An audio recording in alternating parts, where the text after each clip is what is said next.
Welcome, this is Jim, host of the Faith Influencer podcast, where we're going to dive into discussions on faith's role in everyday life, from navigating blended families to overcoming challenges. I'm a husband, a father, a Bible teacher, an advocate for applying faith to everyday life. So tune in as I share personal stories, valuable insights, and practical wisdom. Welcome back to Faith Influencer. I want to talk to you about a trip that most of you are taking. And this trip, know it or not, is to divorce court. Divorce court, here we come. And I'm going to give you the red flags that are indicators that let me know you're on your way to divorce court. So it's not rocket science. As a matter of fact, over the years, I've talked to enough people and I've seen enough red flags that almost can predict whose marriages are going to survive and which ones are going to end up in divorce court. So, and I know that personally. So I have a lot to go on here, and I'm going to give you those red flags that let me know you're headed to divorce court. Now, here's the goal. The goal is that divorce court is not where you want to end up. Divorce court is not an option. It may happen, but it's not a way out for you. And let me pause and say something about that, because it's at this point we need to grab hold of something. A lot of people get married nowadays saying, if it don't work out, we'll just go to divorce court, which is what? A lack of commitment to your marriage for sure. I hope everybody gets married and says, we're going to be married for the rest of our life. Reality is that doesn't happen half the time. And some of you listening, been through divorce court or on your way to divorce court, and probably the majority of you listening have been married already, because this is a blended family podcast. And even more so for you, you're headed to divorce court again. So here we go to divorce court. How we can predict it, let me give you the red flags. Now, these are common sense kinds of things, so it's not rocket science, but nevertheless, let's cover them again and touch on them in a way that might be helpful to you. So it all begins with this communication breakdown. So if we want to list these, let's just call that number one. Communication breakdown. So imagine this. Imagine listening to a beautiful symphony and every instrument is playing in harmony. And it sounds so good. My grandson plays in a symphony and I love listening to him play the violin. But when all of them are playing together and they're in tune, the harmony is beautiful. And in marriage, communication is the symphony. Communication is the harmony. Communication, when you're communicating, that is all of the instruments tuned in together, playing in harmony together, in sync together. Communication is the symphony. Got it? But then, all of a sudden, because it's reality in marriage, all of a sudden you're starting to hear some notes in the symphony that don't belong. You start hearing some notes that are out of tune with the symphony, and it begins a trip. It begins a trip down an avenue that I'm calling communication breakdown.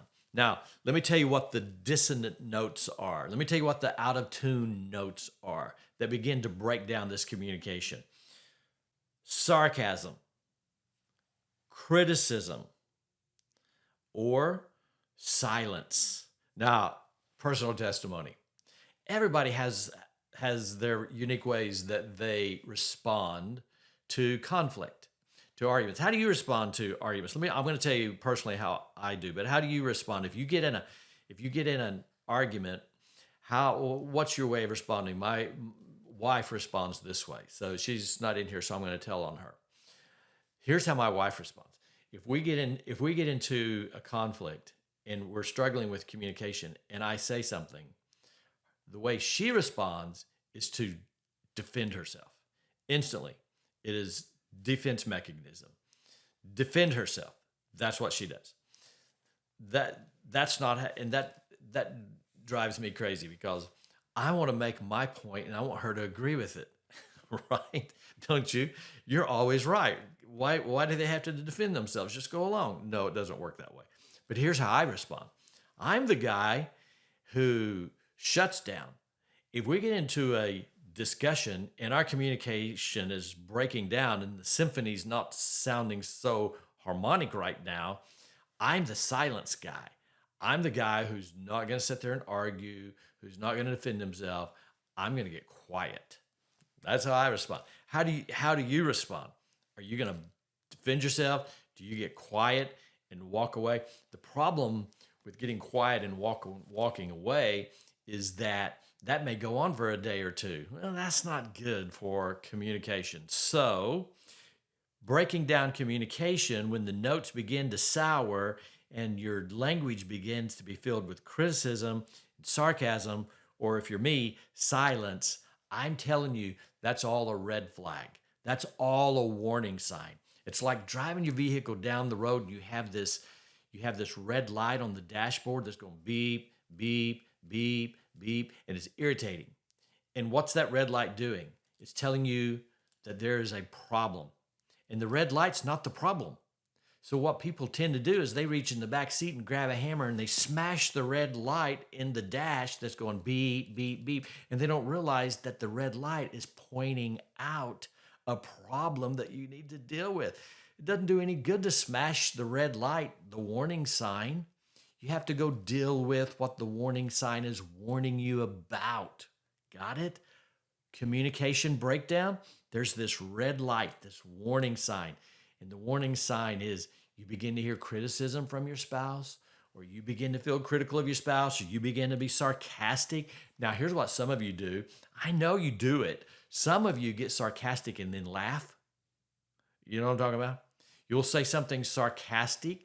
It's a little dig that you want to get at your spouse, but you don't want to be mean about it. So you laugh after you say it, but you meant it. You got it in. You threw the punch. And laughing afterwards doesn't take away from the reality that you were trying to throw a punch. Okay? So that's all a warning sign, the red light going off. So what happens, here's the communication breakdown. Tell me if this is you. So here's what happens. The symphony's not playing in harmony now. And so we start having these other notes that don't fit, that don't sound so good. And then you quit communicating. So here's what happens a lot of times when I'm talking with couples. I will ask the couple, so it's innate in us that we want to talk to other people. We need people. We want to talk to other people. We want to share other people. I'm going to tell you that in marriage, now this is going to be a shocker to some of you. So listen, I'm going to tell you that in marriage is designed for the number one person that you should be communicating is your spouse. Okay? But can I tell you how many people, especially wives, I'm just telling you that's just the way it is, how many wives, when I ask, so who do you talk to? It's not their husband, it's their girlfriend. It's their friends. Or they have this small friend group where they get together and they discuss. If your communication partner is not your spouse, that is a huge warning sign. That is a huge red flag. What happens, though, isn't this true, is that you start off in harmony, but when things interject themselves, and especially if you're in a blended family, there's such a different rule book that there are lots of things that interject themselves.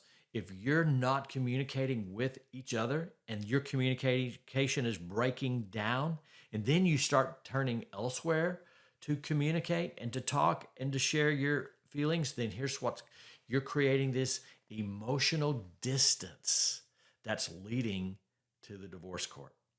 Communication breakdown is so important. You say, well, that's exactly where I am, and I know it is. I know that half of you at least listening, that's where you are. Some of you who've gone through divorce and say, I know exactly what you're talking about because that did lead us to the divorce court. You say, what can I do? So I'm not going to get into all the points that you do with communication because that's not this podcast, but I do want to say that check-ins on a regular basis, that's a great way to make sure your communication is up to speed. You say, what do you mean check-ins? Let's just say once a week, you create a time like a date night. And in your date night, you're simply going to include in your date night, all right, we're going to have a check-in every time we sit down. Maybe it's Friday night, Saturday, whatever. When we sit down for a date night, maybe it's a coffee. And we're just going to ask the question, how's our communication? That's a check-in. You know how big that is, how simple it is, but how big it is? When you say, let's talk about our communication, how we doing? What did you feel like you couldn't share with me this week? What was I hesitant to talk to you about because for whatever reason? That's the check-in. That is invaluable. If you just take that one little piece of advice about communication and have regular check-ins, it will serve you greatly. All right, warning flag number 1. The symphony's not sounding so sweet and there are sour notes and you start talking to other people rather than your spouse. Communication breakdown. That's the first red flag. All right, here we go. Here's number 2. The second thing is what I'm going to call emotional disconnection. Here's what some people say to me. I'll share the story with you. I had a lady tell me this week. She said, I found myself to where I just don't care. And I said, well, tell me how you got there. And she said, we were having an issue, and this is blended families, right? We who have blended families know this is an issue. She said, I was having an issue over my spouse's son. Not my son, his son. And by the way, it's strange to me, and I need to ask her about this, especially since she's probably going to listen to this podcast. I need to ask her about this. She only calls her spouse's son his kid. That's her name for him, his kid, which sets off a warning sign in my mind that there's some issues there that she has with, quote, his kid. So we're having this discussion, and she is, and I get the trauma that comes with this. They've been together maybe a year, and he's off to college, probably never going to move back home. And she cleans out his room. Big mistake, probably the how she did it. She cleaned out his room, moved his furniture out, clothing out, all of that. And the husband comes home from work and notices that the son's room has been cleaned out, and he loses it. Well, as you dig into this, there's so many underlying things here. For her, it's like he doesn't live here. He's not going to live here. He doesn't need a room. Well, what she's not understanding is that if she had communicated with her husband, she would have discovered that there was something deeper than just the fact that the son doesn't live there anymore. Because for a parent who has a child who moves away to college, for most parents, that's not an easy thing to turn loose of. When my daughters moved out, I wasn't happy about it. It's normal. It's a normal part of life. You don't want them to live with you forever. You want them to move out. And they're adults now. But the empty nest, I wasn't looking forward to the empty nest. So I get the fact that the husband, when all the his quote kids stuff was moved out, it was sort of traumatic for him. It was like he now has totally cut the tie. Needed to. Wasn't wrong. He needs to cut the tie. His son's on his own now. But the way that she did it, probably not the best way to do it. So let's keep going with the story. So she said, we stayed up for 4 hours one night. You just broke a rule, staying up 4 hours at night, having this argument. You never do that. You know what the Bible says about that? The Bible says, don't let the sun go down on your anger. You never go to bed angry. So how do you keep from that? You make a rule. Here's the rule. You don't get into these discussions at nighttime before you go to bed. You don't get into these arguments at nighttime. Why? Because you don't solve them. And when you don't solve them, you know what happens while you sleep? They just simmer. And then you wake up and it's not gone away. It's not better. It's worse. It's worse. You slept on it all night. That's why the Bible says, don't let the sun go down on your anger. So you just make a rule. We're not going to get into these big discussions at nighttime before bed. So they did. They were up 4 hours, she said. 4 hours discussing this. I said, so did you resolve anything? She said, yeah, we kind of worked our way through it and resolved it. I would be curious if any of you know where this is headed. So now several weeks have passed, and this is what she says to me. She says, but I have a problem. Okay, what's that? I don't have feelings for him anymore. I said, what? She said, going through that and the discussions and the arguments and the over all of that, even though we kind of resolved it, she said, all of a sudden, I've lost attraction. I've lost my feelings for him. I don't have that anymore. And she said, it scares me. I don't know what to do about it. I don't feel the same about him. Well, have you ever been there where you've just shut down emotionally? That's emotional disconnection. That's a red flag. When you say to yourself, I don't feel the same about them, or you say, I just don't care, divorce court, that's a sign that you're walking that direction. You're headed that way. Now, this beautiful garden that you were going to create is overgrown with weeds. So, what do? Well, have you said this? This is where she was going. She was going, so we're together, but here's what it feels like. And I appreciate her being honest. She said, I don't feel like we're married. I now feel like we're roommates. That's how I feel. I feel like we're roommates now because we no longer have this emotional connection, because it's like the hurt and the argument severed our emotional connection. So I don't feel the same. And now I'm just living with him as a roommate. So you can see, as we're having this conversation, there are some emotional disconnection and some deeper issues going on. And when that happens, guess what else happens? Out the window goes intimacy. I read a survey the other day, and this is nothing new. I've said it before in previous podcasts, but it's the difference between men and women. And you can see what's happening with her, this emotional disconnection and this lack of intimacy. What's more important for a woman? Here's the question, okay? And there have been a million questionnaires and surveys done, and they all point to the same thing. What's more important for a woman to have intimacy? Is it emotional connection or physical? It's not even close. Women need emotional intimacy before physical intimacy. Now, guys are stupid. Guys want physical intimacy. Guys will pursue physical intimacy even if there isn't any emotional connection. Guys don't care, for the most part. They don't care. They're after the physical intimacy first. That's just, guys are made that way, but not women. Women struggle with physical intimacy if they've lost emotional intimacy. And that's just a fact. So what happens is that sometimes when I'm talking to a couple and he's like, well, she doesn't ever want to have sex. And in my mind, even though I'm going to lead them down this path to discover it themselves, I already know that the reason why she doesn't want to have sex, for the most part, is because there's no emotional intimacy.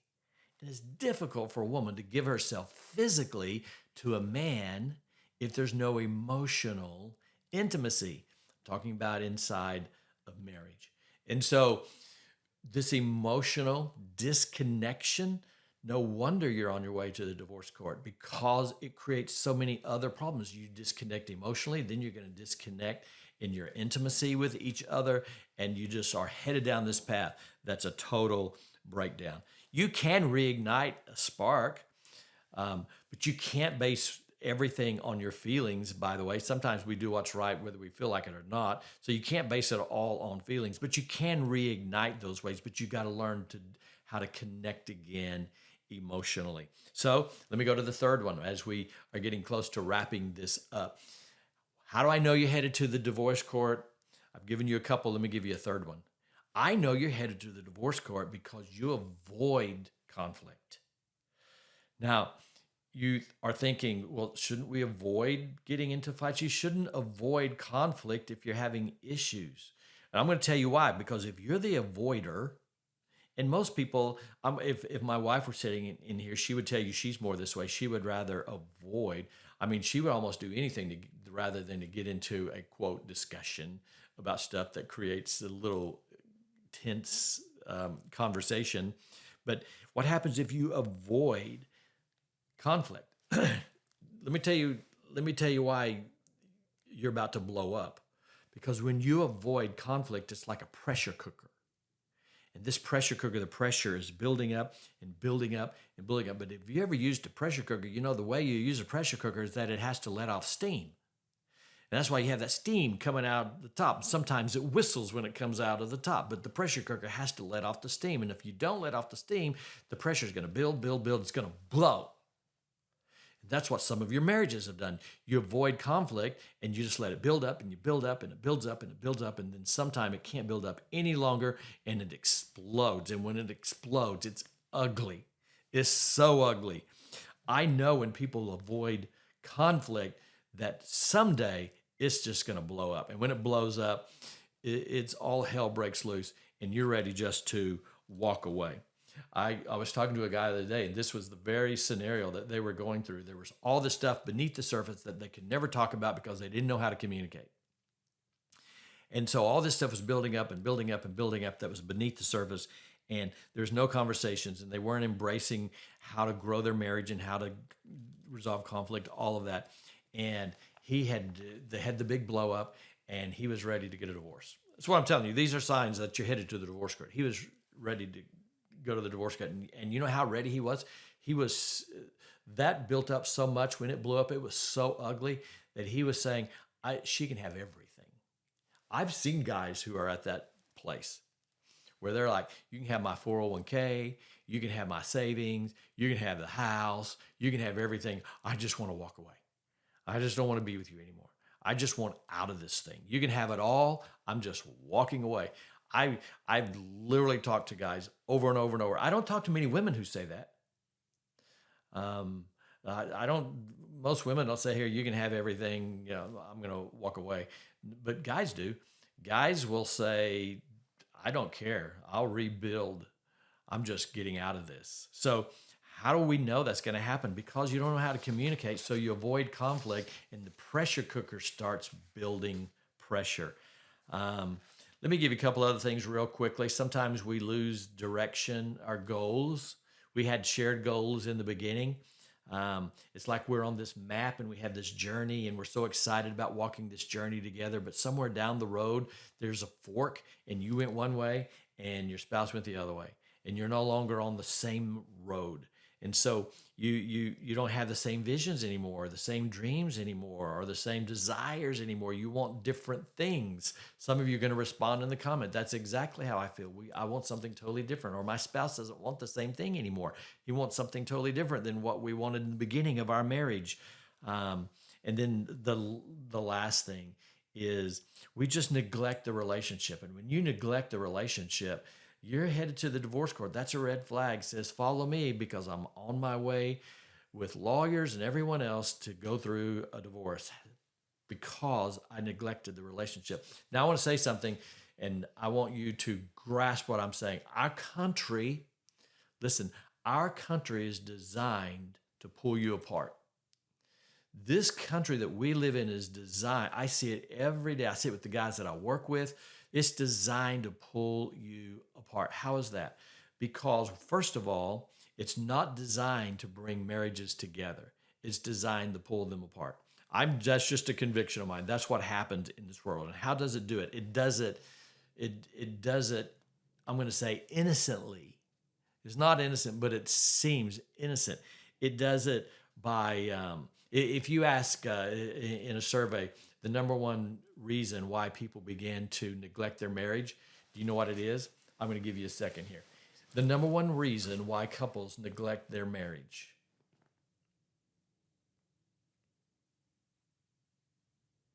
Did you get the answer? Did you put it in the comments? You know what it is? Children. Children. Children come along, and this is how our world pulls us apart. And you know what the world says? Now your whole life is to center around that child. You're to center everything around your children. That's how our world is designed. Well, what does that do? That pulls marriages apart.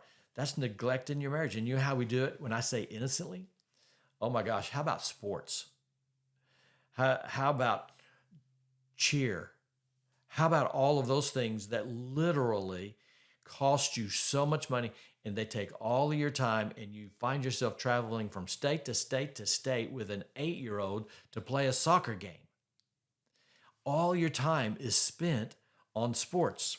I'm hoping some of my guys are listening to this because we've talked about it before, and you neglect everything.